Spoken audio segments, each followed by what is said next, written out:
오늘은 고린도후서 5장 말씀을 통해서 은혜를 받으시겠습니다. 1절에 보시면요, 만일 땅에 있는 우리의 장막집이 무너지면 하나님께서 지으신 집 곧 손으로 지은 것이 아니요 하늘에 있는 영원한 집이 우리에게 있는 줄 아느니라. 땅에 있는 장막집이 있다. 이 장막집은 영원합니까? 잠깐입니까? 잠깐이다. 이 우리 육신이 잠깐이라는 것입니다. 장막집이라는 것입니다. 이 우리 육신은 영원히 살지 못하고 무너진다는 것입니다. 그런데 하나님께서 지으신 집이 있다. 새 집이 있다. 이거는 사람의 손으로 지은 것이 아니고 하나님이 지으신 영원한 집이 있다라고 하는 것입니다. 그것이 바로 부활의 몸이요 신령한 몸인 줄로 믿으시기 바랍니다. 그 몸, 하나님께서 주신 그 신령한 몸으로 우리가 부활해서 이제 영원히 산다라고 하는 것입니다. 2절입니다. 참으로 우리가 여기 있어 탄식하며 하늘로부터 오는 우리 처소로 덧입기를 간절히 사모하노라. 그 하늘로부터 오는, 예수님으로부터 오는 그 부활의 몸, 예수님 재림할 때 우리가 신령한 몸으로 부활해서 그 하늘에서 오는 처소로 덧입어야 천국에 들어가고 영원히 살 줄로 믿으시기 바랍니다. 그 하늘에서 오는 몸을 사모하라는 것입니다. 그 영원한 집을 사모하라라고 하는 것입니다. 우리는 이렇게 영원한 것을 바라보고 있기 때문에 이 땅에 썩어질 것, 눈에 보이는 것, 잠깐 있다 사라질 것에 소망을 두지 않을 줄로 믿습니다. 그런데 많은 사람들은, 거듭나지 못하는 사람들은 그 눈에 보이는 것, 잠깐 있다 썩어질 것, 그것에 소망 두고 살다가 어떤 것을 놓쳐버립니까? 하늘의 영원한 것을 놓쳐버립니다. 영원한 생명을 놓쳐버리고 있다라고 하는 것입니다. 장막집은 무너지지만은 하늘에서 우리에게 임하는 그 신령한 몸은 영원하다라고 하는 말씀입니다. 그래서 그 하늘로부터 오는 처소를 덧입기를 사모하라, 간절히 사모하라 라고 하는 말씀입니다. 3절에도 이렇게 입으면 우리가 벗은 자들로 발견되지 않으려 함이라. 그 하늘의 처소로 덧입어야지, 그 예수의 생명으로 덧입어야지, 그렇지 아니하면 사망 권세에 붙들려서 심판받아 멸망한다는 것입니다.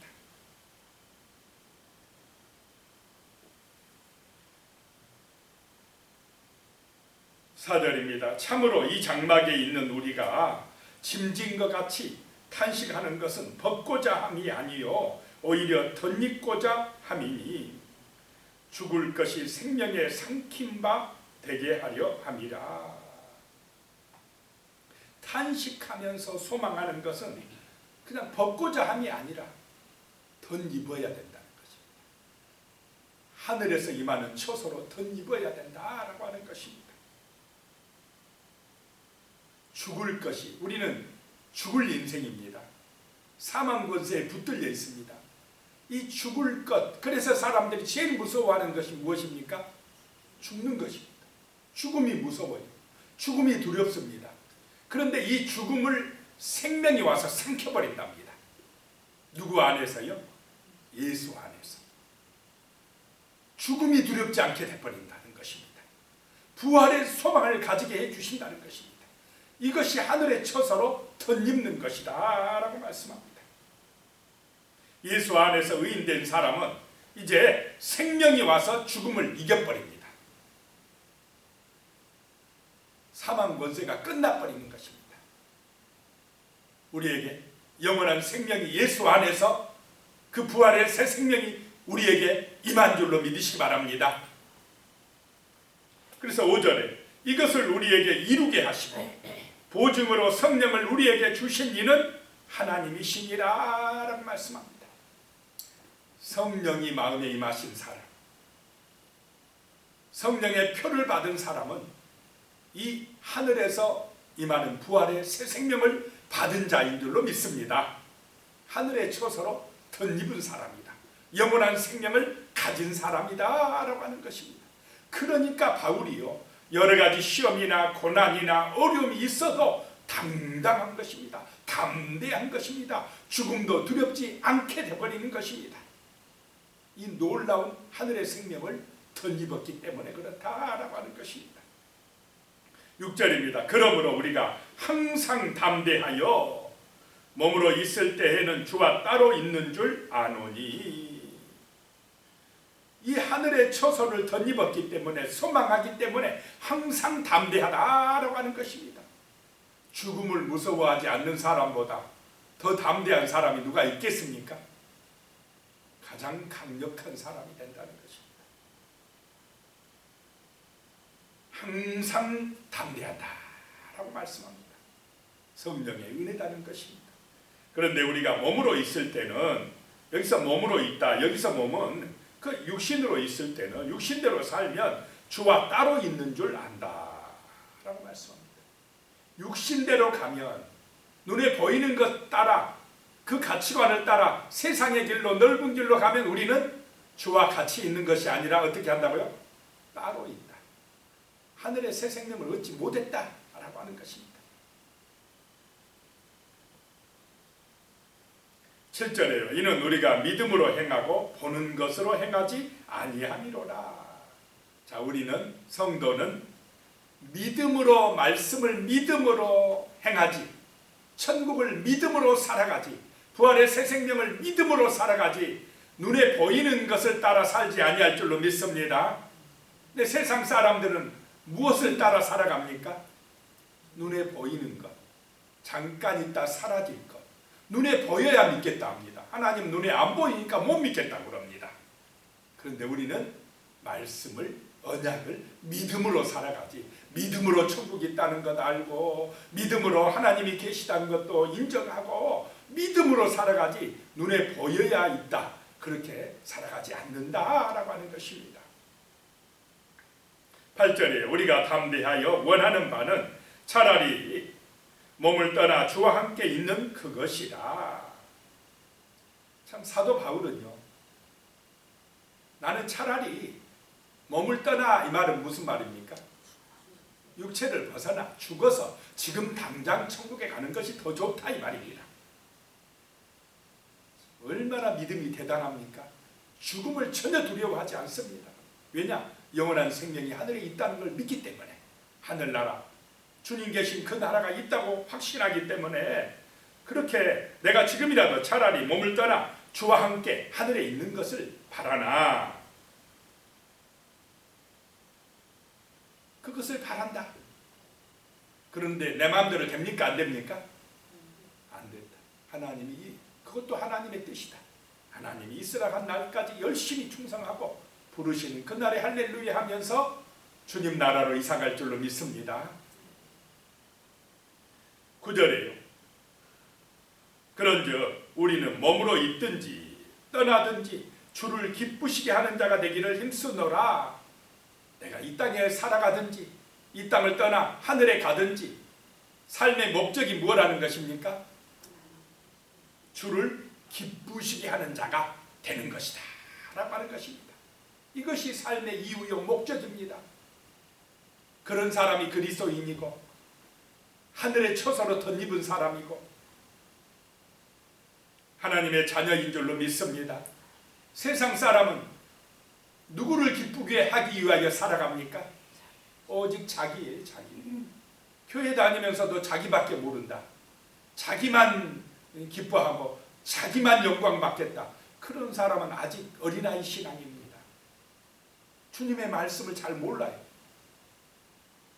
그런데 진정한 성도는 삶의 이유가 주 예수의 영광인 줄로 믿습니다. 그것이 내가 사는 길입니다. 복받는 길이다라고 하는 것입니다. 10절에 이는 우리가 다 반드시 그리스도의 심판대 앞에 나타나게 되어 각각 선악간에 그의 몸으로 그 몸으로 행한 것을 따라 받으려 함이라. 왜 주를 기쁘시게 하며 살아가야 되느냐? 우리는 다 반드시 누구의 심판대 앞에 서야 된다 이 말입니까? 그리스도의 심판대 앞에 서서 그 행한 대로 받아야 된다는 것입니다. 행한 것을 따라 받으려 합니다. 그러니까 우리의 삶의 이유가 뭐냐? 그리스도의 영광을 위하여 서로 사랑하며 살고 감사하며 살고 하나님 중심으로 살아가고 그렇게 세상을 아름답게 하는 삶을 살아갈 때에 하늘에서 인정받게 된다. 영원한 상급 받게 된다라고 하는 것입니다. 11절입니다. 우리는 주의 두려우심을 알므로 사람들을 권면하거니와 우리가 하나님 앞에 알려졌으니 또 너희의 양심에도 알려지기를 바라노라. 사도 바울은 주의 두려우심을 알므로 하나님이 두려우신 분임을 아는 사람이 되어야 할 줄로 믿습니다. 하나님이 살아계시고 하나님이 심판자고 하나님이 정말로 우리를 심판대 앞에 세우시는 분이라는 걸 알면은 자기 자랑하거나 이 질그릇 같은 인생들이 교만하거나 죄짓거나 할 수가 없다라고 하는 것입니다. 하나님 두려운 줄 모르니까 자기가 하나님 되겠다고 설쳐대는 것입니다. 12절에요. 우리가 다시 너희에게 자천하는 것이 아니요 오직 우리로 말미암아 자랑할 기회를 너희에게 주어 마음으로 하지 않고 외모로 자랑하는 자들에게 대답하게 하려 하는 것이라. 내가 너희한테 자천하고 다시 나를 추천하고 그렇게 하려고 이 글을 쓴 게 아니라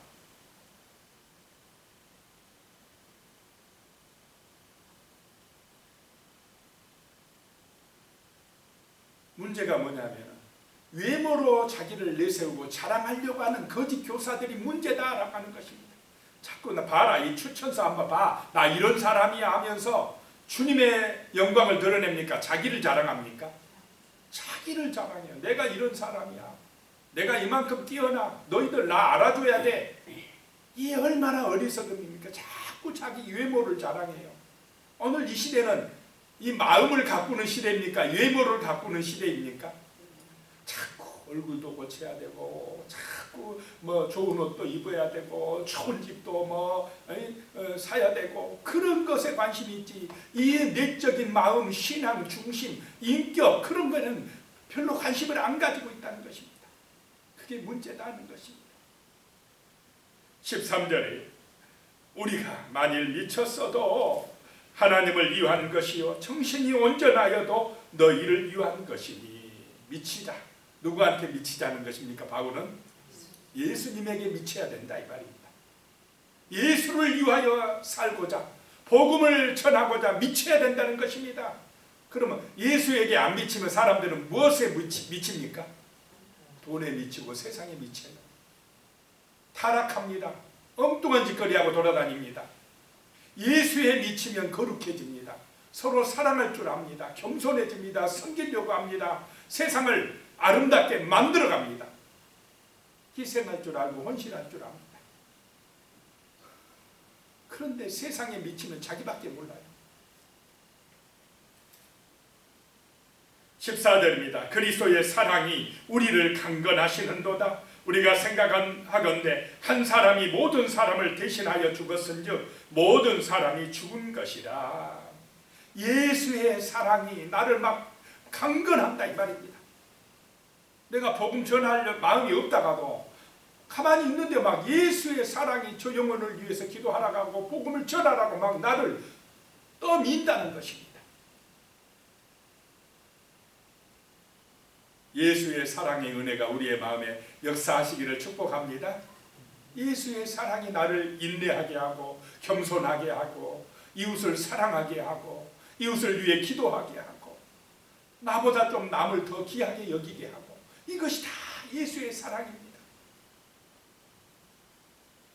예수의 사랑은 자기 목숨을 십자가에서 내어줌으로 우리를 살리는 것인 줄로 믿습니다.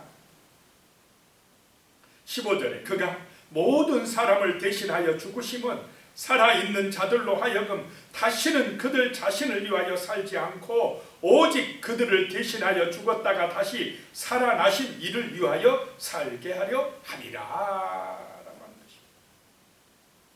예수님이 모든 사람의 죄값을 대신 치르시기 위하여 자기 목숨을 버리셨다는 것입니다. 이것이 십자가의 사랑이라는 것입니다. 그 사랑을 받은 사람은 이제부터는 예수를 본받아서 자기도 죽어가는 죄인들을 위해서 뭐 하라 이 말입니까? 사랑을 나누어 주라 이 말입니다. 그것이 예수를 위한 삶이라는 것입니다. 예수를 본받아 살아가라는 것입니다. 그러면 세상이 아름다워질 줄로 믿습니다. 예수님처럼 좀 희생하고 헌신하고 살아가라는 것입니다. 16절에 그러므로 우리가 이제부터는 어떤 사람도 육신을 따라 알지 아니하노라. 비록 우리가 그리스도도 육신을 따라 알았으나 이제부터는 그같이 알지 아니하노라. 육신적으로만 눈에 보이는 것으로만 생각하지 아니하고 이제 예수 안에서 영원한 생명이 있다는 것을 알고 이 복음을 알고 이제부터 살아가겠다라고 하는 것입니다. 17절에 그런즉 누구든지 그리스도 안에 있으면 새로운 피조물이라 이전 것은 지나갔으니 보라 새 것이 되었도다. 우리는 이제 옛사람이 아니고 새 사람이 된 줄로 믿습니다. 하늘의 처소를 덧입은 사람, 부활의 새 생명을 얻은 사람, 죽음을 이긴 사람, 새 사람이 되었다는 것입니다. 그러니까 새롭게 살아가야 될 줄로 믿습니다. 육신을 따라 자기만을 위해서 육신의 욕망 따라 눈에 보이는 것만을 위하여 살아가는 사람이 아니라 영적인 눈이 열려서 새 생명을 얻어서 영원한 하늘의 처소를 보며 살아가는 새 사람이 되었다라고 하는 것입니다. 18절에 모든 것이 하나님께로서 났으며 그가 그리스도로 말미암아 우리를 자기와 화목하게 하시고 또 우리에게 화목하게 하는 직분을 주셨으니 모든 것이 하나님께로부터 나왔고 예수로 말미암아 우리 죄인된 인간들이 하나님과 어떻게 한다는 것입니까? 화목하게 되어졌다. 누구의 희생으로요? 예수님의 희생으로 죽어주셨기 때문에 우리가 하나님과 화목하게 되었습니다. 그리고 우리에게 무슨 직분을 주셨다고요? 화목하게 하는 직분을 주셨다는 것입니다.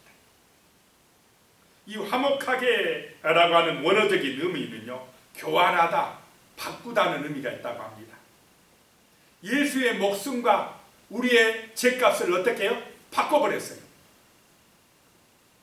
그러니까 우리가요, 어떤 영혼을 살려내려면 바꿔야 돼요. 나의 시간이나 나의 물질이나 어떤 내 정성을 거기다 쏟아 부어야 돼요. 그래야 그 사람이 죄에서 돌이키게 되고 구원받게 되는 은혜가 임할 줄로 믿으시기 바랍니다. 이것이 화목하게 하는 길이다. 내가 희생 안 하고 화목해집니까? 내가 양보 안 하면 화목해집니까? 안 됩니까? 안 돼요. 화목하게 하려면 내가 손해봐야 돼. 내가 희생해야 돼. 양보해야 돼. 그래야 그 사람이 나하고 화목하게 되고 구원으로 인도받을 줄로 믿으시기 바랍니다.